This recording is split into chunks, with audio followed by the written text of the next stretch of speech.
My fingers were like, I was like, what happened? What are we are? You're like, not enough pleasure in the world. Already shaking my head at it.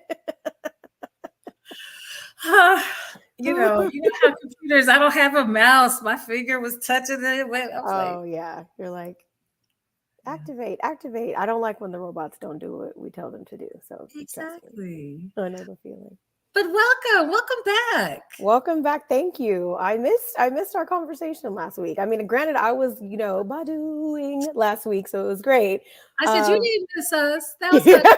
but I did. I missed because we had a guest last week as well, so I missed that conversation, especially the that was our guest particularly talking about the topic around another part of our womanly bodily functions that I had uh, lots of questions for. So I'll have to follow up with her on my own time. Yeah, But yeah, you'll have to follow up. That was Dr. Bry Coleman, who's the physical therapist, and she was telling us all about why we peeing when we shouldn't be peeing and frequency and all the things and bladder, but she didn't give all the goods. she didn't So give everything away. Yes, she well, gave her everything away. Yeah, that's good. That's yeah. good. But yeah, it's been a good week. I mean, of course, the concert was fantastic. I definitely had a moment where Erica Badu has a tendency to. I mean, she puts on a fantastic show. I've seen her several times in concert and have never been disappointed. And this one was no different. But there was a moment where she's singing at one of her. She has so many hits. That's the thing, is that she's got such a She's huge catalog of music, and the way that she puts her medleys together in concert, it just flows together so beautifully. And at one point she says, this year on the original song there's a line that says, this year I turned 36. In the concert she said, this year I turned 56. And I was like, wait a minute, Erica, when she did we turned she turned 56. 56? She's Pisces. She turned 56 this year. And She turned 56. I was like, ma'am, what? And I I'm like, didn't well, if know. I'm going to be 46 next week, that's about right. I didn't know that Erica was that much older than me. I thought she and I were the same I age. I thought so would have too. I mean, guessed I her. didn't Google it, but that's what she said in the concert. But I was like, 56. I mean, I have to Google it and see. But nonetheless, it was a I don't know fantastic if show. Erica's Oh, I 56. don't know if that's what she That said. don't that don't feel right. She just wanted to rhyme the song. She was born in But 1971. So no, she's that's not, 52. yeah. She's I said 52. she's my It age. rhymed. So wait, this is me. I was like, 56. Well, I'm 46. Carry the two divide. Are you 10 years older than me, Erica? Is what I was thinking. She got to get the rhyme in the It was song. the rhyme. It made right. Uh, that's funny. Yeah, Erica, and welcome everybody. If you're tuning in, welcome. We went right in because I was a little jealous that Keisean was at a concert, but she was not with us last week. So, Right. but we have another special guest today. We're going to bring on in a moment. But to the Erica point, and our topic, you see it scrolling: are Black Mm-hmm. women experiencing true pleasure? Mm. Hee hee. A lot of thoughts. Tee Tee hee. Tee. But with regard to Erica, and then we'll bring in our guest. You know, so I've seen Erica several times as well, Okay. but I haven't had the same experience as you in that she hasn't been consistent with me. So Okay. I've Okay. I've seen her 4 times, I believe. Two Okay. of the times, yes, two of the times outstanding. Okay. Outstanding. The other two, one I actually laughed. Oh Me and my crew, no. we laughed. Okay. She was in another world. In another world. Okay. Yeah, She because does. She is very, very Pisces, very out here in the ethers. and then I if you get substances on top, then you Oh, really well, girl, yeah, I thought that was a requirement to come to the show. I didn't know that non-substance based observation was an option. I think she did a mixture. I don't know, but something and Something. it was like 6 of us, and we were like, I said, I can't. This is actually painful Mm, for me to watch her okay. kind of falling apart in this show right now.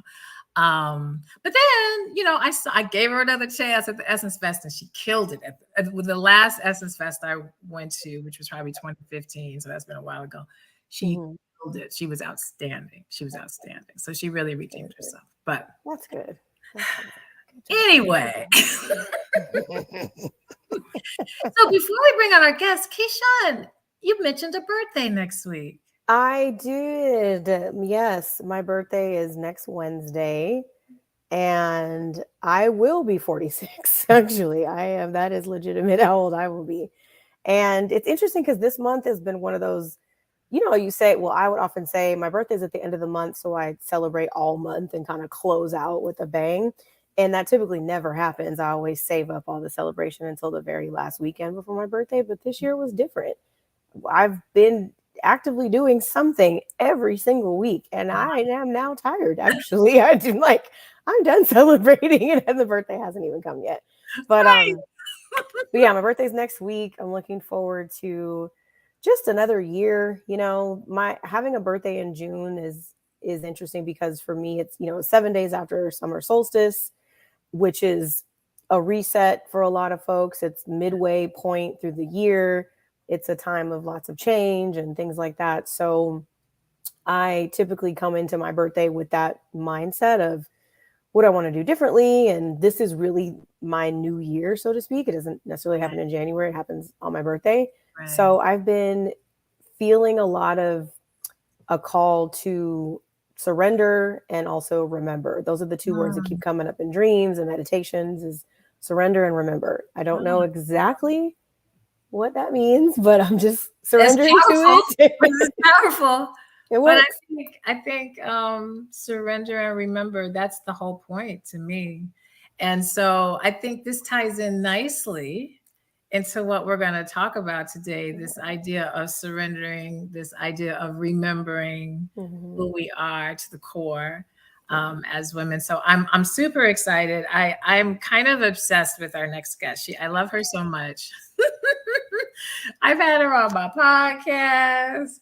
She's going to be doing the summit. She's here now. So she's just a really amazing person. And I'm going to let her kind of tell more about her, but I'm going to bring to the stage Miss Tosh Patterson as we talk about Black women experiencing true pleasure. Yes. Oh my goodness. That was so juicy. I like coming in that way. I had to make it juicy for you. And I love that you use the word juicy when we talk about Yes, right.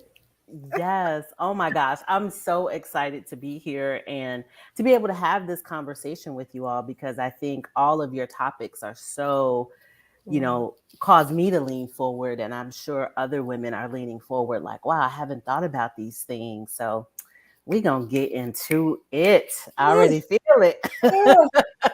Yes. So I would, we'll kind of go back and forth and ask you questions. I'm sure Keisean has a number and I got a number of questions, but we really want our guests, also Pete, those of you guys who are in the audience, please make sure this is a great time to ask your questions for Tosh. And Tosh is a certified pleasure coach. So she ain't just coming up here as sister girl talking. She's coming up here with true experience, background, certification, continuing education. So, I really want us to have fun with this. So, Tosh, can you tell the people tell us a little bit about your background? How'd you even, I know it's a long story, but how did you even get into this idea of really teaching pleasure and coaching about pleasure?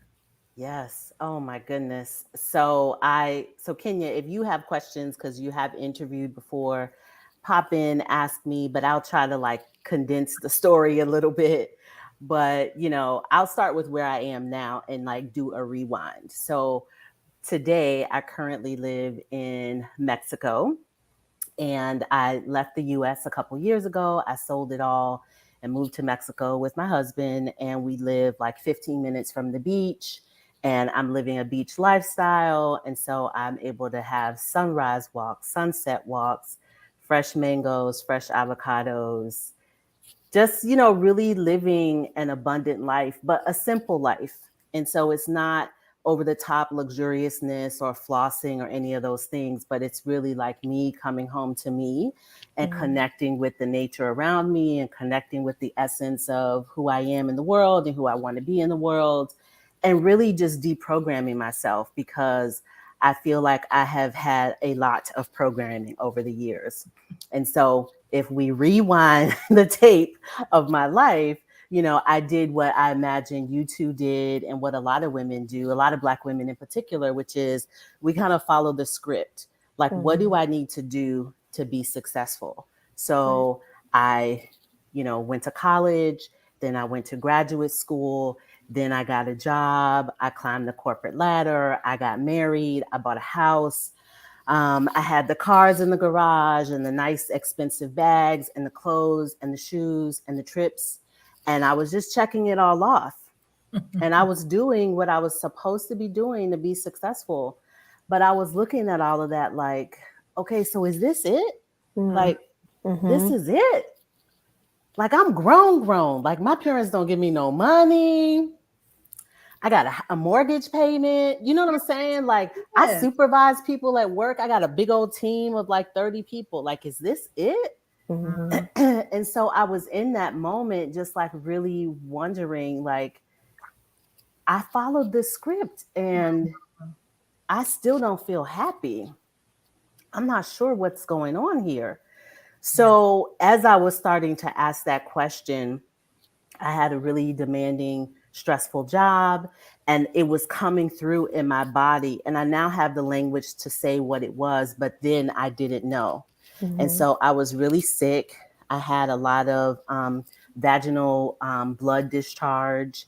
I didn't know what was wrong with me. I was going to the gynecologist. I was getting a battery of testing done, and nobody could tell me what was wrong with me. But clearly, something was wrong, even though the tests were coming back right. Nobody has a Jello size chunk of blood in their hand and everything's okay. Even on your period, right? Like Jello chunks of blood. And so I was like, oh my gosh, I might die. Like, in a year, I could die. And this is it. This is it? Really? Like, if anybody back here got something else to say for me? Because I followed the rules. Yeah. I checked the boxes. And this is it. So it was like my come to Jesus moment of like, okay, so I got to put myself back on the list and start reconnecting to myself, because I don't know what this is. And even though I'm going to medical doctors to get answers, no one's really giving me answers. And maybe I could die in a year. So from that place, I really started simplifying my life, and I started decluttering, and I realized I had 3 closets of clothes with all the tags and the name brands that just didn't mean shit. Like, pairs. I had like 25 pairs of jeans and I only wore like 2. Right. And so I don't think I'm the exception here. I think that there are a lot of women who have closets stuffed full of things that have significance for maybe a couple of weeks. And then after that, in the throes of life, in the stress of life, you forget about it. Right. So I started decluttering. I started simplifying. I started with my closet, and that led to my bathroom, which led to my kitchen, which led to my house, which led to me and my husband having some real conversations about like, what are we really creating? Like, we have all this stuff, but what's good for us? And then that dominoed and spiraled into me like really having to learn more about my body, because I didn't understand what was happening. And I didn't realize how connected I was from my physical body and just knowing basic stuff about the body, because I write about this in one of my books, but like, as women, we don't really own our bodies. We kind of like, we give it to other people. Like, the doctor can tell me, this person can show me. Or even as little girls growing up, at least for me, they'd be like, don't touch your hair. All those barrettes better be in your hair when you come home, So there are all these messages that we receive growing up that our bodies are not our own. And we constantly deploy that responsibility to the medical professionals. And so as an adult woman, there I was, unable to get a good or helpful answer from any doctors about what was wrong with me. And so I had to advocate for myself. I had to really like just roll up my sleeves and do the work. And so those circumstances are what led me to be like, okay, what is the body? What is the body to me? What is important to me? What does success mean? Because I followed the rules and I still don't feel like I'm a success. And so, that was the fire that I walked through to get to where I am today. And so, as Kenya said at the top, like, I have a certification in the erotic blueprints. I have a certification in body sex. I have a master's degree in counseling. Like, I went in hard on, so let me understand this. Because we need to have some conversations, right? I want to be armed with and able to have intelligent conversations. And as I started doing this, I have just been appalled at the things I didn't know about myself as a woman, as a learned, successful, educated woman from a metropolitan area. I used to live in DC. I mean, I didn't know what. Right. So, y'all, I will stop there. I'm going to just take a breath. I took my drink. I started with you because I have talked to Tosh many times, and I still but well, you touched on so many things as you described your journey and what got you to this point, and why typically the reason that we end up finding the need or finding our way into supporting other people is really because we're trying to heal ourselves. That's typically how it shows up. I was having a conversation yesterday about this similar topic, but understanding that when we go into these roles as coaches, as healers, as counselors, as practitioners, we're typically our first patient, our first client, our first project. And so it's interesting to hear that coming from a place where you felt disconnected from your body, like you said, unaware of your body, and now stepping into this role where not only you're more aware with your body, more connected to your body, but now you're in a position to where you can model this for other people. So my first question is, can you share a little bit, not giving too much away, but can you share a little bit about the work that you do to support individuals, particularly Black women, to embrace a sense of pleasure or embrace an experience of pleasure in their lives? And what does that look like?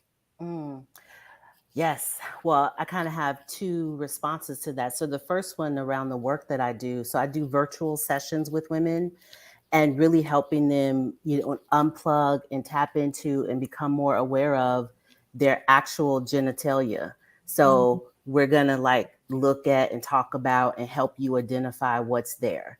And, I was having a conversation earlier today with a woman who, I've been divorced for 6 years. I haven't had sex in 10 years. I don't know myself. I haven't, so we go there. I have no judgment. I just want you to have the information you need to have so that you can pivot.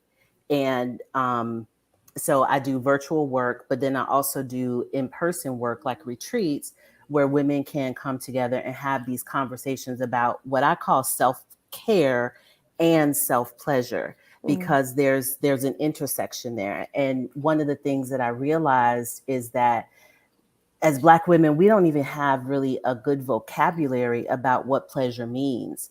And so over the last several years of me working with women, I've started to really kind of help give people the verbiage to be able to articulate what does pleasure mean, because pleasure can be such a big word.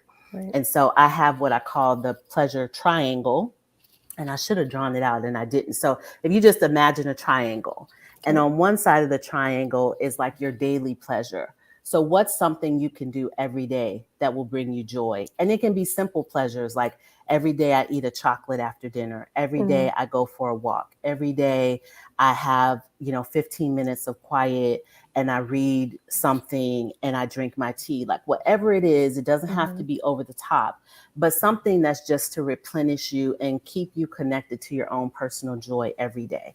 So that's the one side of the triangle. And then the other side of the triangle is what I call deep pleasure. And so deep pleasure might be something that you only get to do once a week, twice a month. And it could be something like, I want to hike in the mountains. I want to go swimming. I dance. I do ballet. I garden. It's something that it makes your soul happy. Like if you didn't do it, you would be so sad because it's an essential piece of who you are. So that's the deep pleasure. And then what I think is the foundation is the sensual sexual pleasure. And that's where a lot of people are disconnected and repressed. So they've either been repressed because of religion, because of past relationships, or they're just disconnected because they've suffered some kind of physical, emotional, sexual abuse. But we are sexual beings. And so we can't be divorced from that aspect of who we are.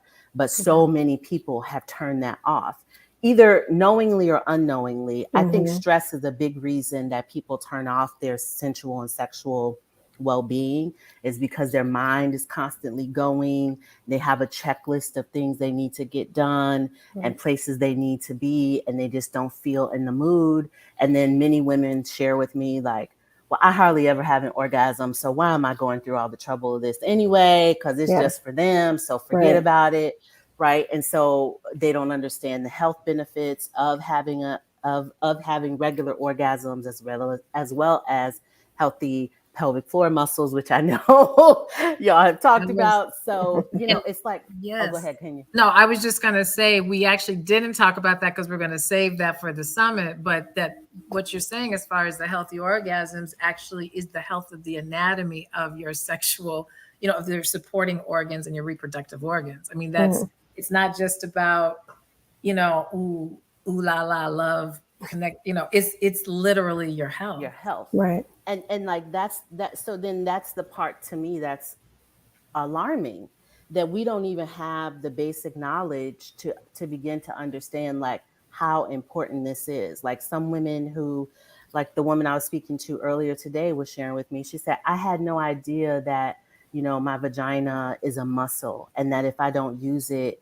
it starts to die. And I'm like, yes, that's exactly it. But these are the things that our mothers aren't telling us, our grandmothers aren't telling us, or that society isn't really saying outright. So I think you touched on a big reason why that's the case, because you mentioned there's different reasons why particularly Black women experience suppression, or the stigmatization or just the complete ignorance around pleasure is because of religion and religious cultural influences. And we talked a little bit about religion on one of our episodes and its impact on Black women. And we didn't dive into this particular impact, but I think one of the reasons why our mothers and grandmothers and just elder women in our families didn't necessarily sit us down and say, let's talk about pleasure. We might have had the let's talk about your period conversation, maybe. But maybe. And for some, they didn't even have that. But there was definitely not, in my experience, a let's talk about pleasure. Let's talk about your anatomy. Let's talk about the pleasurable components of your anatomy, because there was such this huge, religious influence that said, sex is bad, it's sinful, and masturbation, stay away from all those things, to the point where grown women don't even know the difference between the vulva, the vagina, the clitoris, and orgasm. They don't even know what those things are. And it's kind of no fault of their own if they haven't met someone like you who can create a safe space for them to explore this. So the work you're doing is powerful. I'm just kind of blown away right now just listening. Yeah. Well, thank you. I appreciate that. And, you're touching on something that I was speaking with someone about a couple of weeks ago. She is a nurse. She knows all these things. And, I said, so have you had this conversation with your daughter? And she said, no, I don't want to talk about it. What? You're a nurse and and so you want your daughter to start from scratch, or you want her to rely on men who may or may not have adequate knowledge either, or rely on pornography, which is also inaccurate when you're looking at all that genitalia. What? Like, why are we so ashamed of the fact that we are sexual beings? It's a part of our anatomy. It's a part of, like, we can't be divorced from it. And so we are so repressed from exploring our bodies. And so then women are confused when something happens, right? When something happens in your physical body, like, i.e., I can't have a bowel movement, or I have big jello size blood clots coming out of me. What is this? Right. and there's no one talking about it. But at the same token, we get so sexualized, you know, so it's just like, we can't, what is happening? And so my business partner and I, who we host retreats together through Black Goddess Collective, we call it confusement.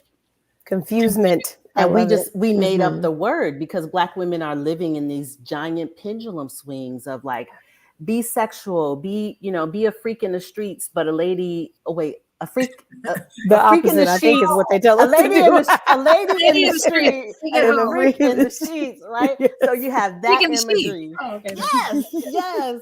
And then you have the whole, like, you know, a good Christian woman does this, or a good mom does this. And, you know, it's like, it's so erratic. And then you watch movies and people are doing things and but okay, so it's confusement, but part of how you back out of confusement is getting clear for yourself about what's true for you. Because I can share with you, like, the body is factual. I can give you factual information about we're going to talk about this on Saturday, but the difference between your vulva and your vagina. It's not an opinion. It's a fact. Yes. It's all facts. Yes. Okay. I've had conversations. I have 3 sisters. And one year we took my mom to a Korean day spa for Mother's Day. So it was my mother and then her 4 girls. And part of the ritual when you go to these spas is, you know, you got to get butt ass naked and everything is open and it's it's all women. And there was a moment where we were all looking at each other like, we all have different vaginas. And my mom said, we all have different vulvas. We can't see your vagina from standing across the room. Right. But isn't that a shame that we think, and I'm not alone. Like, I was there where I just thought it was just a vagina, like, because we say down there, or we have these, you know, other words or whatever for and all these other random words, right? But whatever you want to call it is on you. I can give you factual information about what's what, and then you can make a decision about how you want to use your body parts.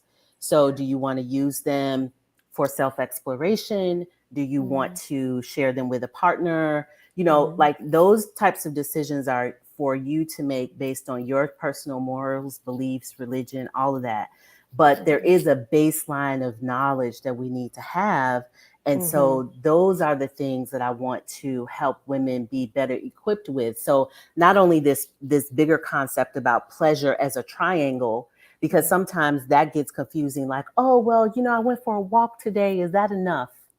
Or, you know, but giving them like a framework to operate from. So that, coupled with actually knowing the basics about your body and how it's here to serve you, can mean that you are having a more pleasurable existence in your life because you understand what's possible. And my personal stance is that every woman, if you have a completely intact clitoris that has not been cut or damaged, or, you know, because some women experience female genital mutilation. So if that has not happened to you, then every woman, regardless of your age, is possible of endless orgasmic pleasure. Facts. These are not suggestions. This is not, these are facts, right? Okay. But we don't even know that this is a fact. Absolutely. That you can have endless, amazing, orgasmic pleasure any age of life, regardless, right? And like, we should know that. We shouldn't be giving up that part of ourselves one bit. Right. Yes. You've said so many good things, and I jotted down. And I, you know, you and I talk about this all the time, and I'm still like, yeah, I got two things I want to kind of have you maybe. You said 2 things that really, really struck me, and I'd love for you to. Well, I'm gonna just go with the first thing to kind of talk about this more. You said that women. And maybe you might have even said specifically to Black women not owning our bodies.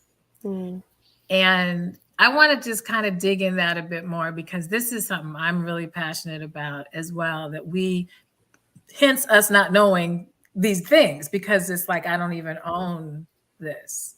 But tell us more about what you mean by that. And, you know, I don't know if you're going to talk about this in the summit or not, but how do women begin this idea of owning their bodies?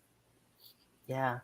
I mean, this is a big mindset shift. Mm-hmm. And so there are so many ways that we unconsciously outsource our bodies to other people. But I'll just boil it down to the two examples that I encountered Can the you most. say that one more time, Tosh? Can you say that one more time? I'm sorry, I felt that in my loins. Can you say that one more time? Yeah, so I believe I said that, you know, as women, we outsource our bodies to other people, Mm. that we don't Mm-hmm. take full responsibility for our bodies, not just the physical body, but like what pleasure emerges from our bodies. So the two biggest things that I see in my practice is number one, that women rely on their partner for their orgasms. Mm-hmm. We're gonna get into this in the On summit, Saturday. but to just summarize, what I would say is that many women, and especially Black women, have so much shame and guilt about self-pleasure. Yes, I am saying masturbation. And it's not as a quick fix, but really as a practice, Yeah. like self-pleasure as a practice to connect to you and to know how your body feels and what the Mm-hmm. different sensations feel.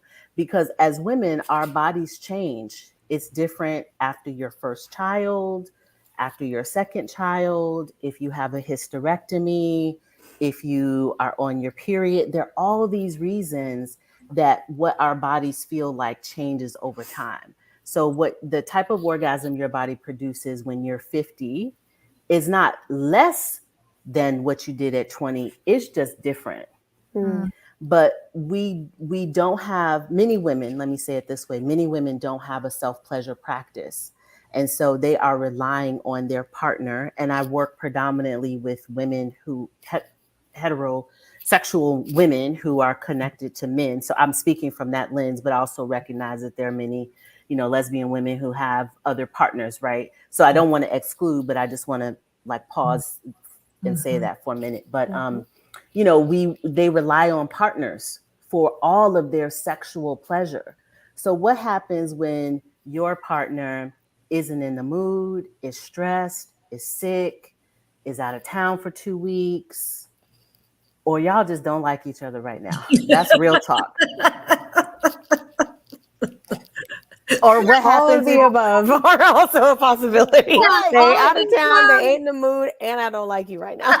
Right, or they did it in the shower and you didn't know, and you Right. like, you already what? Like, I was relying on you. I was coming back. I You was didn't hear me say I waiting, was yeah. coming back? Yeah. Right? And so we outsource all of our sexual Mm. pleasure to our partner. Or this is another real talk. What happens if you're with a partner and that person wants to keep doing the same tricks for the last 15 years and you like, I'm ready to learn new tricks, and they're like, but baby, you like it like You this. always like this, yeah. I did, but I want something new, right? But when you have a self-pleasure practice, it doesn't you're not so heavily reliant on your partner. I'm not saying you exclude them, but what I am saying is that you have been satisfied. And let me frame it this way. Never have I ever met a man who's like, "Oh yeah, I'm not going to have sex with my partner and or masturbate and like they do all the things." It's not one or the Or other. the other, right. It's all of them together. And so as women, we're sexual beings too. Like that should be available for us too. But Black women have so much shame and guilt about self-pleasure, and a lot of that from my perspective is based in our culture and based in religion. So that's one way in which we outsource and don't own our bodies. Yeah. Okay. Yeah. Okay. And then the second way, I personally believe from my own practice of coaching and working with women and reflecting on myself, that we outsource our bodies, is that we don't know our body parts. And so how can I have agency when I think my vagina is just a big vagina hole? Like I don't understand that it has these unique functions and that each of them is connected to my health. Mm. And so when something happens, we're relying on medical professionals. And I'm not saying that there is a time and place to go to medical professionals, but we also need some basic knowledge about what's there. And we are not taught it in sex ed. We're not usually taught it from our mothers, sisters, grandmothers. Like, we learn in all these other ways that may or may not be accurate. And so our bodies and what they can do, we don't know. Yes. Mm. Yes. And so it gets outsourced. It does.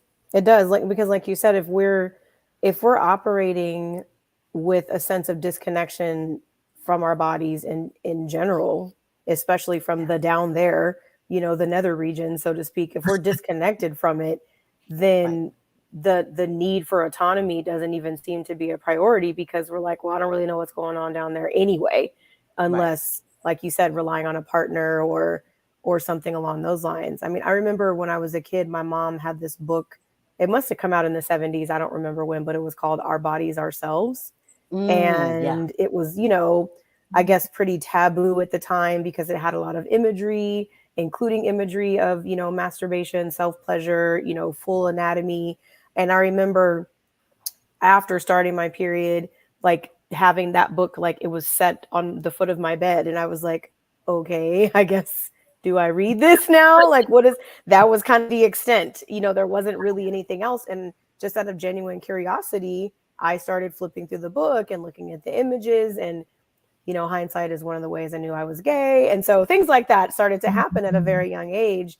And so as an adult, though, there was definitely, again, it was almost falling back into that place of, oh, that's not okay, and I shouldn't be doing that, and this is wrong. And so it kind of brought up a lot of those old ideas. So how would you, in your experience, what are some of the ways that you have either witnessed or that you can hope that individuals or women will start to overcome some of those barriers that we have around a healthy relationship with pleasure? Oh man, that's like, whew, the big question, right? Yeah. That's a big one. And I really think the simplest thing that, any woman could do on a regular basis is start by making the neurological connection from your hand to your head. Okay. So if you're watching this and you're someone who's like, I couldn't even imagine self-pleasuring, I don't know what to do, like, that just is so foreign, just literally take your hand, cup your vulva, and just breathe. Put this hand over your heart, take this hand, cup your vulva, and just breathe. Just do 3 deep breaths and just give her a hug. Because she needs to be acknowledged. She's there. Yeah. And she is the source of so much power, and you connecting to you. So that's the part that gets erased. When people think about self-pleasure, they just think about it as this, like, kind of, like, I'm using words that people say to me, not that I have this belief, but they see it as like this kind of like raunchy thing. And I only do it when I don't have a partner, or I only do it as a quickie, not as this like place for me to really come back to my soul essence. For me to hear my inner GPS. Yeah. Right. And so if you can really go there and just start with cupping your vulva and just sinking the breath, because if you stay flat on your back, hand on the heart, hand on your vulva long enough, you will eventually get to a point, if you do it every day, where you can feel that they're actually beating at the same time, your heart and your vulva. Okay.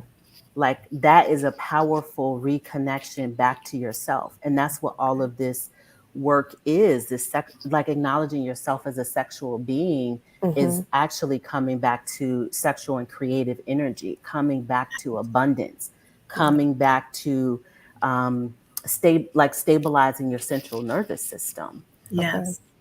So these are just healthy things that should be included in our everyday lives that are, we're so divorced from.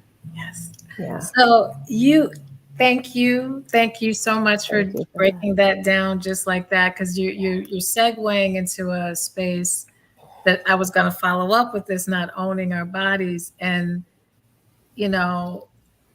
And I don't know if, again, I don't want to give away. You guys already see why you need to come to Summit, because Tosh is already like, I mean, she's really bringing up some really powerful things. Yeah.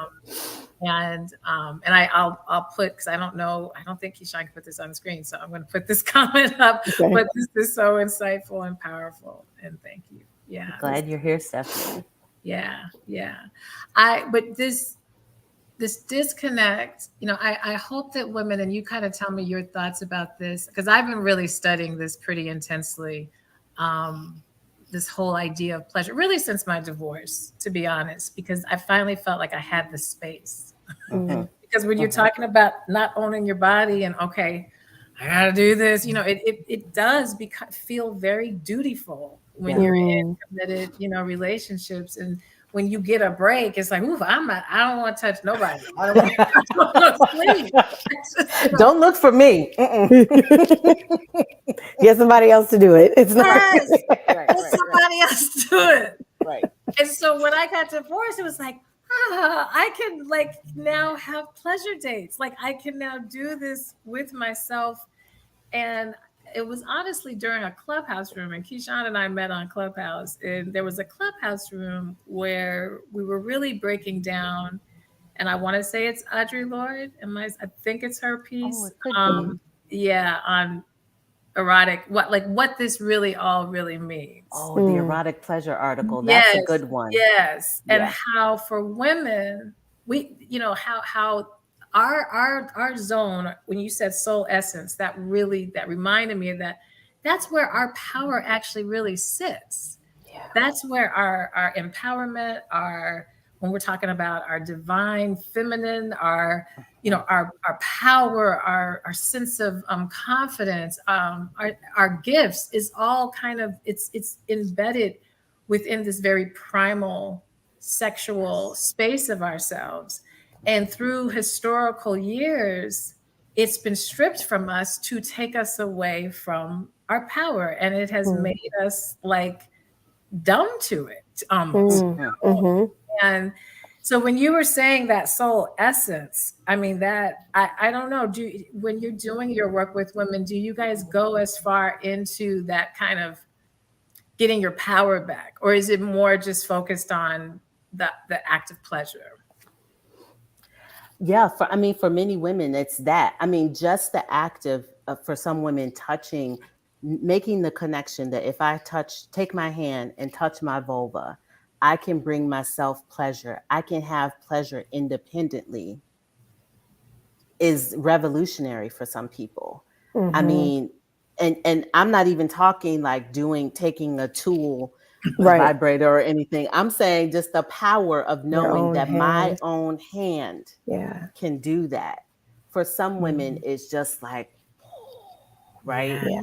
And then it starts them on this road of okay, I can stick up for myself. I can have agency. And it's the simplest act. But, when we come from a place of knowing that this body is mine and I get to say what happens here, that's something I can't, I don't have good words for it, but it just for some women that shifts them in a way that they weren't anticipating.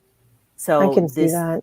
This relationship of oh, wait, I do have the ability to say no. I do get to do this on my own. And even for me, I'll just put myself out there. I have taken my own self-pleasure practice to a next level where I'll put my hand on my heart and my hand on my vulva, and I'll take some deep breaths and I'll be like, okay, are you ready to be touched now? Let me give me permission. Yeah. And some days I'm like, no, that hug was enough. I don't even, not today. And tomorrow I'm like, yes, touch me. Yes. But really, really reconnecting to ourselves in that way and hearing the inner voice, because that's the part everyone's so busy and distracted and just jumbled up. But if you could give yourself that time to really hear what's the thoughts? What feels good in my body? Where am I today? Oh, how do my hips feel?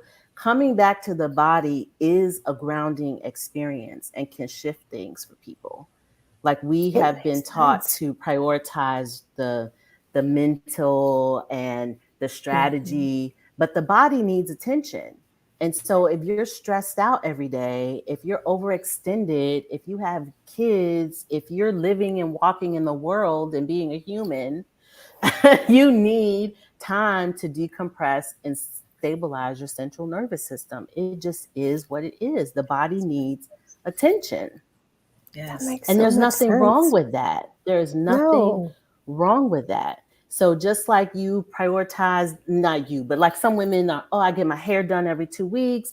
I get my nails done every week. Okay, reconnect to your body every day. Dance, move, shake. You got to release the stress. And that's why people get so bottled up and tense, is because they are not releasing the stress. So their sexual and creative energy is stuck. It is literally the body needs a release. So, okay, Kenya, I think I maybe went on a tangent. No, I was going. You didn't go on a tangent at all. As you were Okay. saying that, no, as you were saying that, Tosh, I thought about, you know, younger girls, young women, even down to little girls, you know, when they're 2 and 3 years old, toddlers, and, you know, they have their hand in the diaper or whatever they're doing, and somebody smacks their hand away, or stop touching yourself, or stop doing that. It starts to leave those imprints so young that for a grown-ass woman in her 40s plus, the idea of cupping her own body feels like such a far-fetched action, but the way you describe it, it feels like it's such a reclamation of power. To Kenya's point, this is my shit. This is mine. I can touch it as much as I want. You know, and if I'm doing that every day, and it's just becoming part of my self-care routine, my ritual, my self-pleasure practice, it might not lead to an orgasm every day, but at least it's going to create that sense of connection. And like you mentioned, mend some of those neurological messages that we received as young girls that say, that's not yours to touch. And in reality, not only is it mine to touch, it's also a source of my power. So I'm gonna be touching. Thank you. Yes. I mean, and your point is an excellent one, because as little girls, I'm sure we can all remember being smacked on the hand, or being told not to touch there, or, you know, stop moving your hips that way, you acting grown, and all of these things that like really represses our sexual being. And then we are dealing with that into adulthood, right? Or we're feeling like we can't be sexual without a partner, or, you know, certain things are wrong to do. And so we become the police of ourselves, and we keep ourselves in these little cages. Again, you are just speaking so many gems, so many gems. I'm looking at the clock. I cannot believe we've almost been talking an hour, because this is so good. It's so juicy, but informative and valuable. And what you said as far as that central nervous system piece, this is another area that I've been really studying more for myself, because I too, and put myself, you know, this is our Black her story, so we tell our stories. But since I had my whole pelvic floor problem, I've been really reevaluating exactly everything that you've been talking about, and definitely this central nervous system, how to calm it, how to, you know, to get it in a more stabilized space, and not always in a hyper. And when you were talking about children, you know, remember, children aren't of the world quite yet, right? So they're completely operating. So when girls and boys or whatever just touching, and every girl does it, right? We all, there is, and it's like immediately, you know, no, like, because and I get it, because there's been so much trauma, you know, obviously around it. But if you think about as children, because they're not of the world yet, and the freedom is there, yes, it's like, oh, that feels good. I'm gonna do that a little bit more. Yeah. They're like, I'm over here stabilizing my nervous system. Don't worry about what I'm doing. Right. I mean, I have a friend, she says, so she has a young son, and he's like 5 or 6. And so when he's touching his penis, she says, are you touching because you need to go to the bathroom, or are you touching for fun?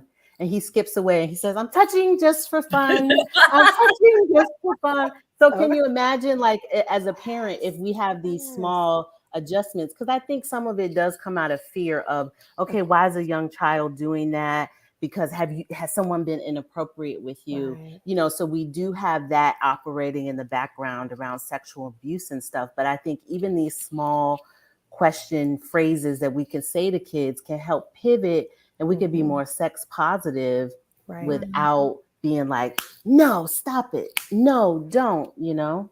Right. Because then now neurologically we're connected to the, I mean, it's like Pavlov's training, like you hit Yes. equals this, bad, don't. Yep. And Exactly. it's such a subconscious, you know, thing to shut down like that, you know. I mean, it's just very powerful. So It is. any more questions before we had some people in the audience. I don't know if anybody else wants to ask Tosh any questions before we begin to wrap up and share how you can hear more from Tosh, because we're definitely going to talk about the summit in just a moment. But I don't know, Keisean, if you had any other. I mean, I have oodles of questions. I'm gonna have to book a one-on-one with you. I was like, girl, it's a lot. I need a whole hour by myself, not in public, but not on the live stream on YouTube. I know what to say. But oh my goodness, I love it. Look, let's talk all the questions, and can you let me know when I can jump in and share, because I want to share like just some quick high levels of what we'll be discussing on Saturday. That. But Keisean, did you have an actual other question? No, I don't have any other questions. I just want to say that the tip that you gave us, just the breathing exercise with the heart and the vulva, I was going to ask for a tip and you already gave it. So that was my last question. So no, I appreciate that. Thank you. Yes, absolutely.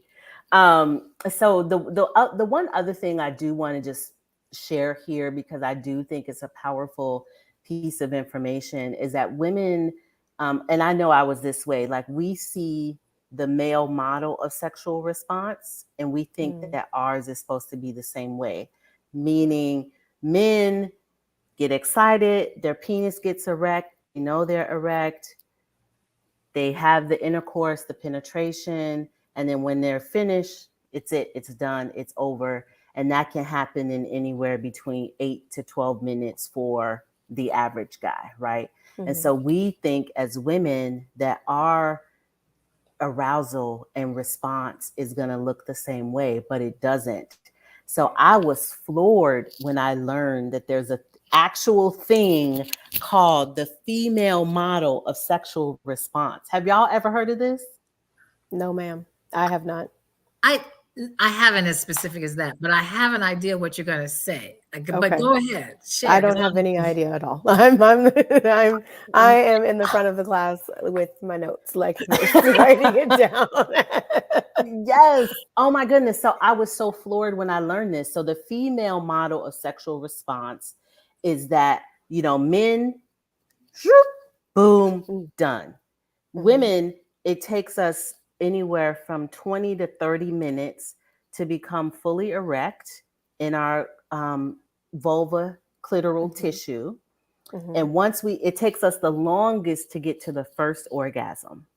But once we get the first orgasms thereafter are like waves of pleasure. And you can almost think of them like pearls on a string.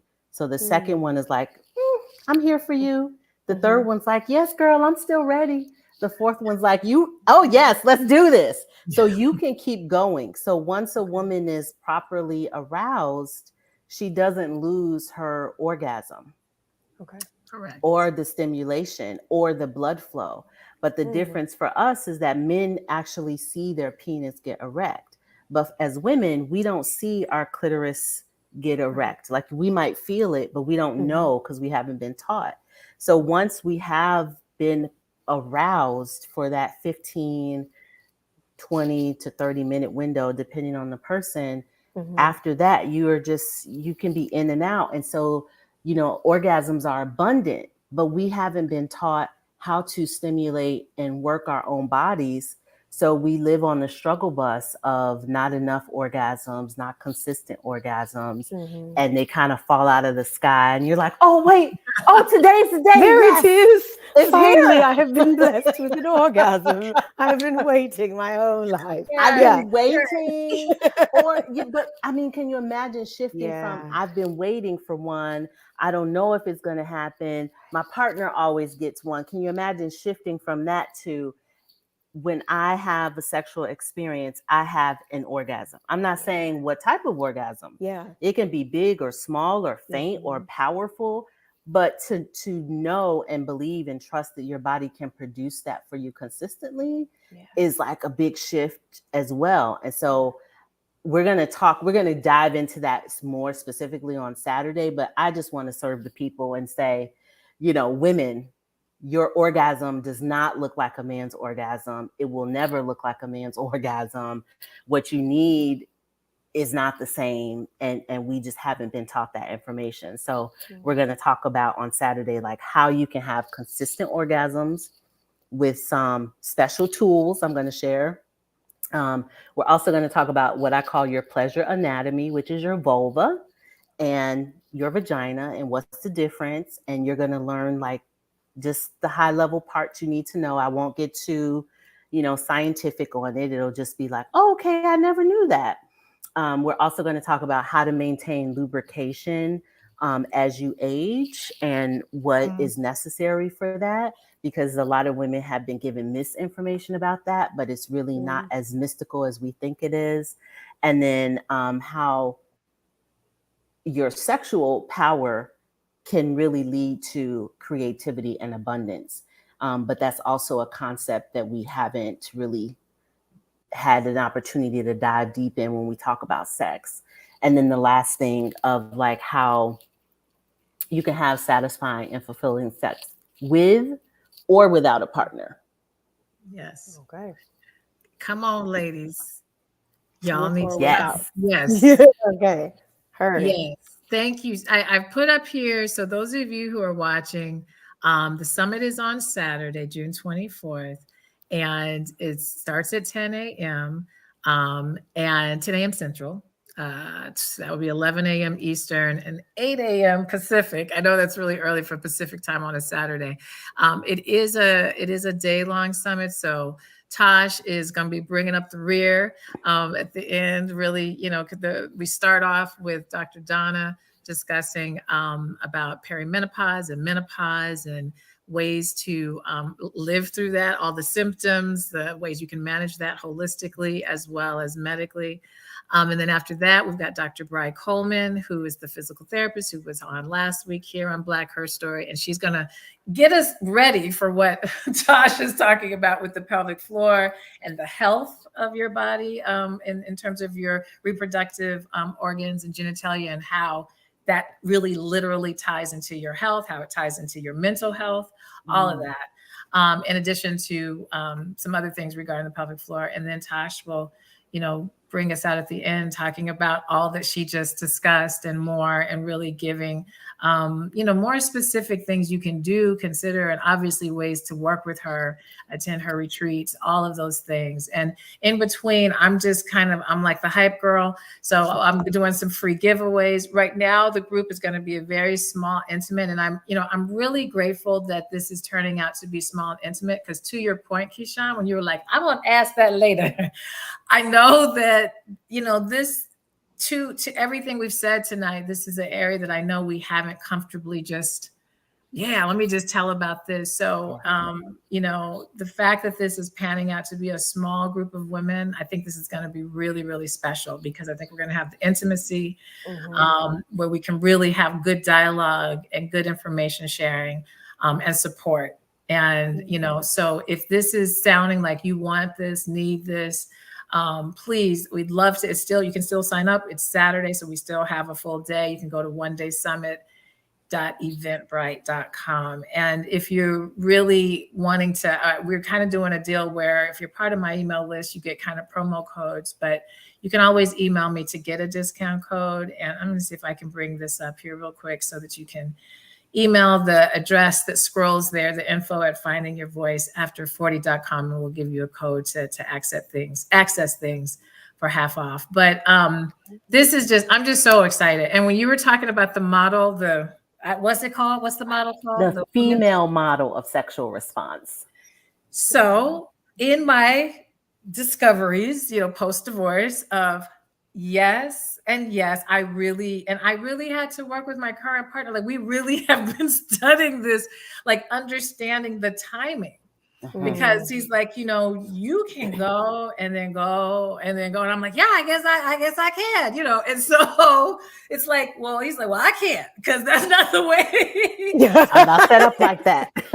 That's not my design. Yes.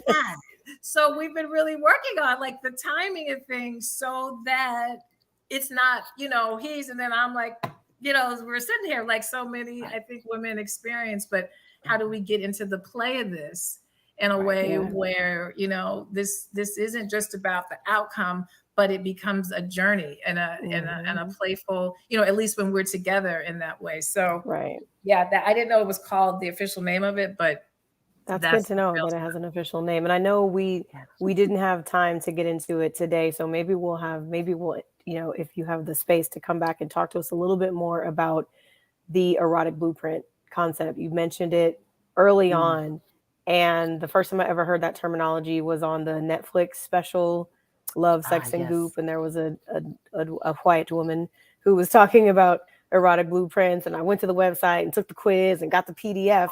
But to be able to hear from a fellow Black woman's perspective on that, I'd love to hear more about that. So maybe we can do an episode just on that. I don't know. We'll talk about it. But will you talk about it during the summit? Or during the summit? Yes. If there's time on the summit, talk about it on Saturday. I don't know. You know what? I actually didn't. I'll be honest. I think so. I have 2 certifications, and both of them have been featured on Sex, Love, and Goop. One is the erotic blueprints, and the other one is body sex. And so both of those are so important. But in my own work, what I found is that the women are lacking some really basic pleasure anatomy understanding. And that's part of why they're having inconsistent or not satisfying orgasms and the health of orgasms. And so I think that that's the fundamental piece that so many people need. And then the erotic blueprints are kind of like the next level and build onto that. I mean, I can certainly answer questions at the end, but what I have planned for Saturday is like giving people enough tools to leave that session and go to the room and practice, get started. We got to get the foundations first. We can't go to the advanced levels yet. Well, yes, but I would love to come back and talk about that as well. Please do. I actually did the erotic blueprint some years ago. I it was a part of a retreat that I did. And so it was a certified, and it was wonderful. Like it was, and so, I mean, again, I don't know, I'm bringing up my astrology. So I'm a Scorpio. I'm a Scorpio sun, and Scorpio rules reproductive system. And it is definitely the energy of sexuality. And I know that the whole bad, language of us being freaks and all the other stuff, but it is very, and we all have Scorpio in us, Sean's a Scorpio rising. So, we all have it. And then on top of it, there's a thing called a Black Moon Lilith. I know that's a part of astrology, and that is our primal sex. This is how, to your point of soul essence, that's how deep it is. There's literally a asteroid that is about just sex, just about your primal instinct of sex. That's how relevant it is. And it will be either in Cancer, it'll be in Taurus. Mine is in Scorpio. So I have a double. So my curiosity around this and really tapping into this, now I get it. I'm like, oh, that's why I'm so like wanting to understand this, but not be a freak in the streets. Or you can be. You can reject that whole ideology and just say, I'm doing it my way. That's a good point. That's a good point. I am regulating my nervous system. Don't do it over here. Okay. Right. Don't come for me. I'm over here taking care of myself. All right. Yes. But let me say this too, because I don't think I said this, but do you all know that the clitoris, they just did a study and they used to think that there were 8,000 nerve endings in the clitoris. Now they've proven that there are 8,000 nerve endings in the clitoris alone.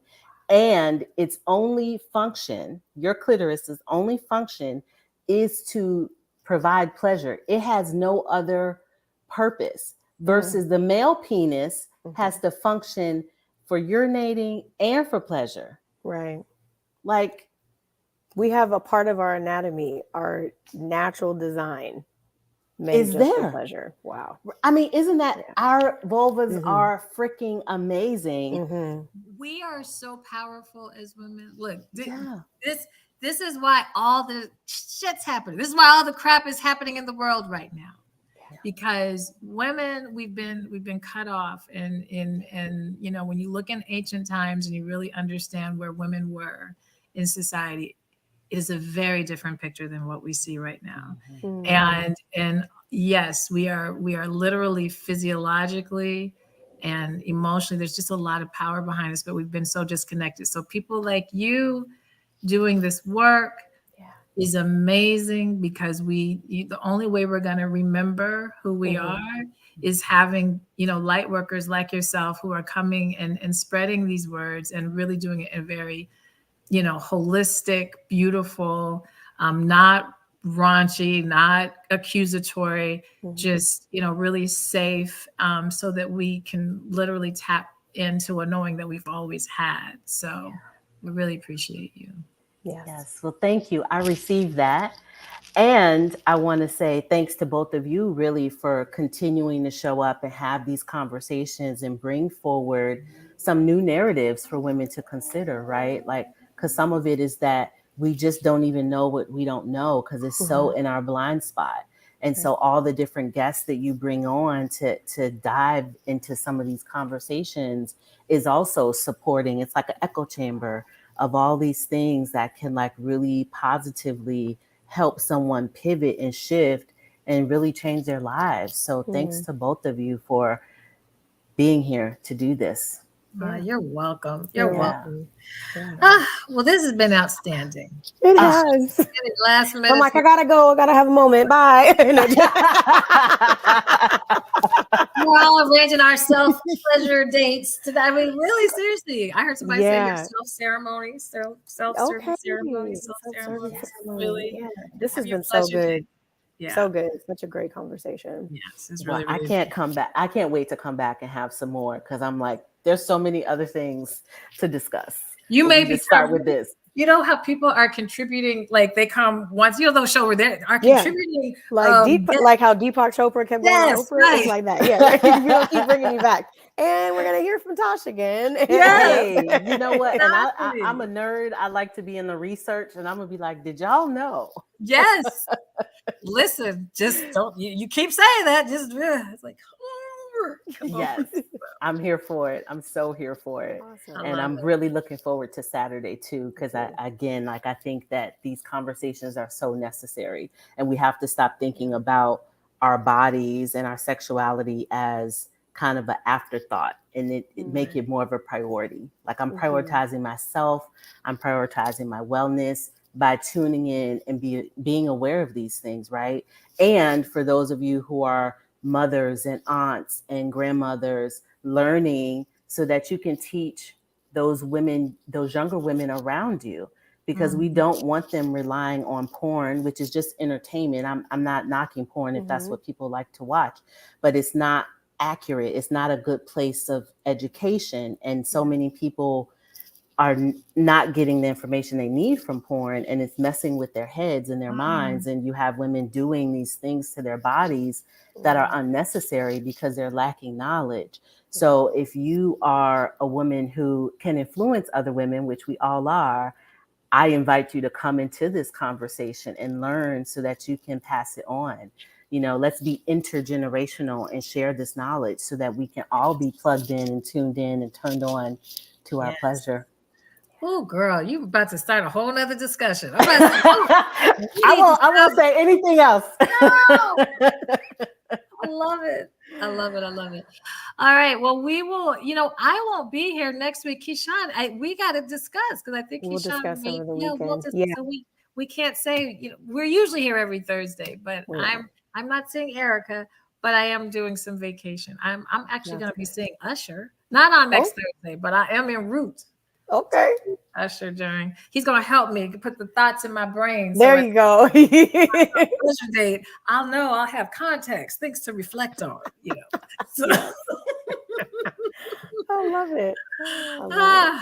all right, we're going to end everything. Thanks everybody for tuning in, Thanks, and make sure everybody. again, you know, if you want to hear more from Tosh, come to the summit as she explains even more, and also teach you kind of ways to get really connected to her. So, all righty, we're going to end. We'll see you guys later. Take Peace care. out.